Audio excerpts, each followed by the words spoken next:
G'day guys, Jono here from the Hunters Campfire again. We're still here at the Outdoor Adventure and Hunting Expo. I'm joined today by Mark from Bush Edge, Australia. They've got a stand here in the Hunting Expo just showcasing some of their products. So we thought we'd have a quick chat and see some of these really cool products. G'day Mark, how you going? Good, thanks. How are you? Yeah, good, thanks. Good. So obviously we can see some products in front of us. What do you guys got on offer here today? Yeah, what we do is we do a little bit of protection items for rifle scopes, weapons, hunting bits and pieces. This is a scope cover. There's a small scope inside it, but it's made out of neoprene, so It's made out of wetsuit material. What we did when we started playing with these is we purchased just about every scope cover that we could find on the market to see the pros and cons of different covers, and we decided that we'd make them double strength, because if you're going to damage your optic, it's going to be the lens, ocular lens, or the lens side of it that's going to get damaged. So the other thing is we played with was the sizes, because you've got big tactical scopes, you've got small scopes, medium scopes. We have a couple of sizes, but what we've done is we've done an adjustment in order to accommodate different size scopes. In other words, this one here is actually quite a small 3 to 9 by 30. Yeah. Most guys move this one out a bit so we are using big scopes these days, but we are able to accommodate that scope, and then we can go, 15 to 24, 50 mil objective, much bigger. Also got a little lanyard on it. We did that for the sake of clipping it to your backpack, to your rifle around that, so you can remove it in a hunting situation. You can have it hanging down from your rifle. Just drop off, you can put on your sling or something like that. Yeah.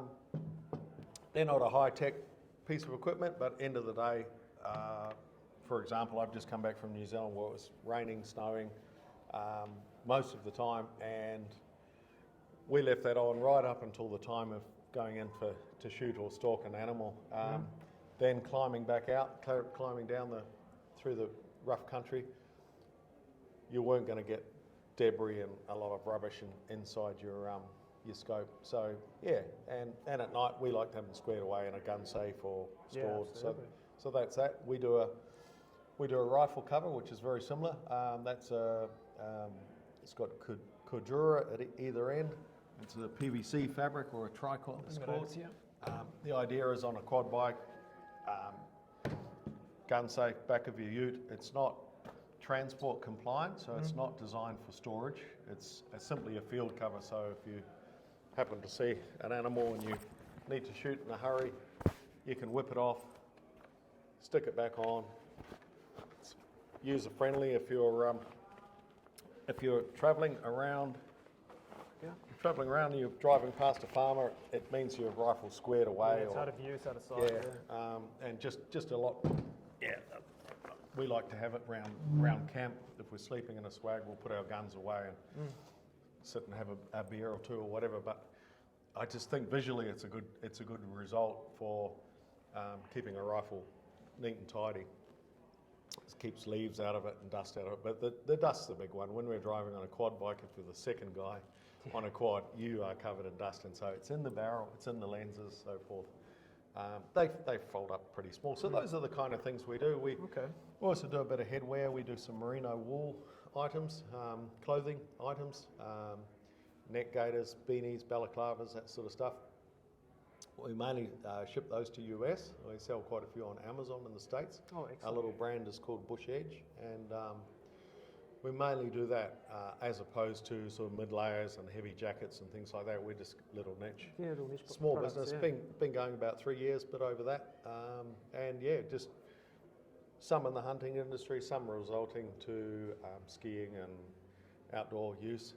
I really like the neck gaiters, the things you pull up there, keep your back of your necks warm, and then of course for hunting you can, you're partially camouflaged, put your hat on and just your eyes are poking out. So those sort of gadgets we play with, and we don't do optics, we don't do rifles, we don't do ammunition. We're mainly stick to what you're good at, I guess. Cloth stuff like that. So yeah, any questions? Yeah, sure. So just on the scope covers, I see what you mean about the double layer on the outside.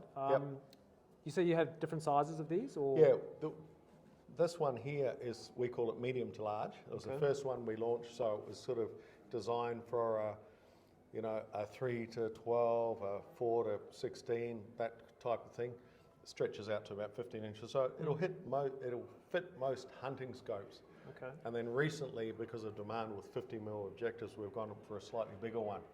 But interestingly, this fits a lot of scopes. Yeah, We sell them to some retail shops, and generally, if a guy's buying a scope cover, they're a hunting guy, as opposed to a big tactical scope. Some of those have got shades on each end, they've got big turrets and so forth. So they may not fit. With people, we say, "Oh, try it, make sure you're happy with it." We don't want someone that it doesn't fit. So there's that. There's two sizes. In the old days, a lot of scopes came with caps. They did. You have the rubber between the two, or rubber something ones, like that. bikinis. Nothing wrong with them. Some guys like the Butler Creeks, the cotton caps.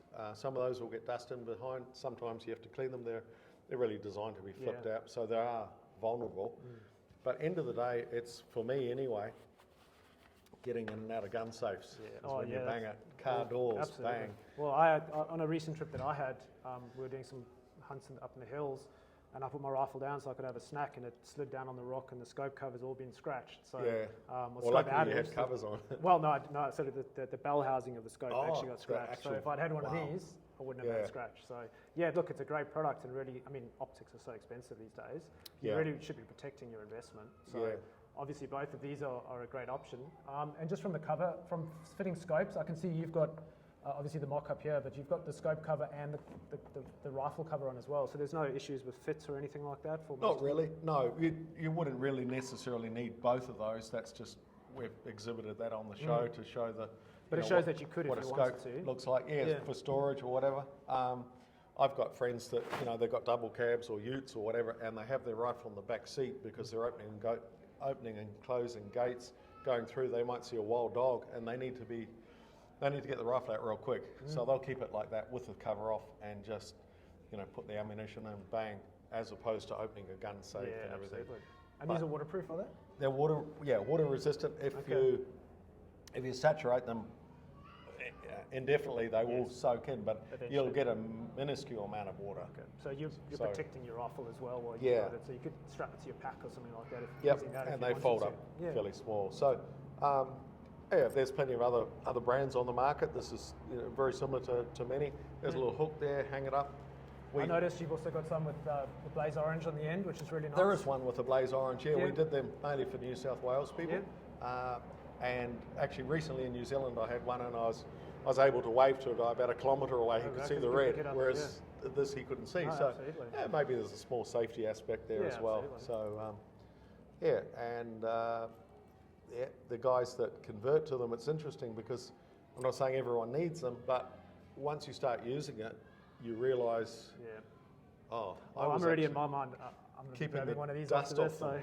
You like the dust in your bolt is the one that... Especially some of the forests that we go in, there's dust everywhere. The Pelican's just got this orange sand that gets into everything. So just protecting your investment, obviously, with either one of these is a great option. No, that's awesome. So you mentioned you were in New Zealand recently. What hunts were you doing over there? I was in New Zealand. I did a trip. We did originally from there, born in New Zealand, but we did 2,500 kilometres, travelled around. Started in Auckland and we went down the country. Took the ferry across, hunted north Canterbury. Didn't have much success. Cold, wet, windy, late June, early July. So after the rut, travelled down south, stayed in various hunting quarters, but farm shearers' quarters, mountain huts. Some of them good, some of them not so good.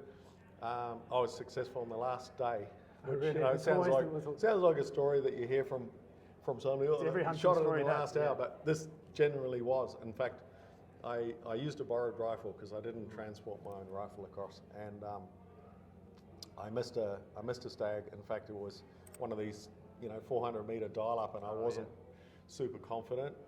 I'm a left-hander, but I was using his rifle, and it was fine. It was dialed in. Shot under it, big stag, stag, and we'd been watching a lot, so it wasn't a case of we're missing out. It was a case of choosing what we want to shoot. So we were in a very good area, and we'd done a lot of work long story short, I was quite upset. You know, last day thing, I got another opportunity a couple of hours later. Okay, And that's good. I was able to, and I said to the other guys I was with, or two guys I was with, I said, I'm not going to shoot under, if it's over 250, 260 metres, someone else's rifle. Yeah, just You really know, comfortable. how much yeah. drop, 7mm rem mag, it's going to drop, a bit. Turned out, unbeknown to me, it was about 320 metres. Oh, really? Anyway, we rangefinder, I did the shot, and it was and it just dropped. I was very happy. Awesome. Had they told me it was 320, I wouldn't have might not have taken taken the shot. So Yeah. Sometimes it's better not knowing, but yeah, but it's amazing, and we're probably all experienced it, how you can go from disappointment or frustration or I'd say unhappiness, but just not. We committed over a week of our lives to this hunting trip, and you shouldn't always expect. No, it's never guaranteed. But Well, Mark, thanks very much for your time today. It was really good. Welcome. Really love the products, and I've enjoy. actually got one for myself. So good on you. thanks very much. Thank you. All the best.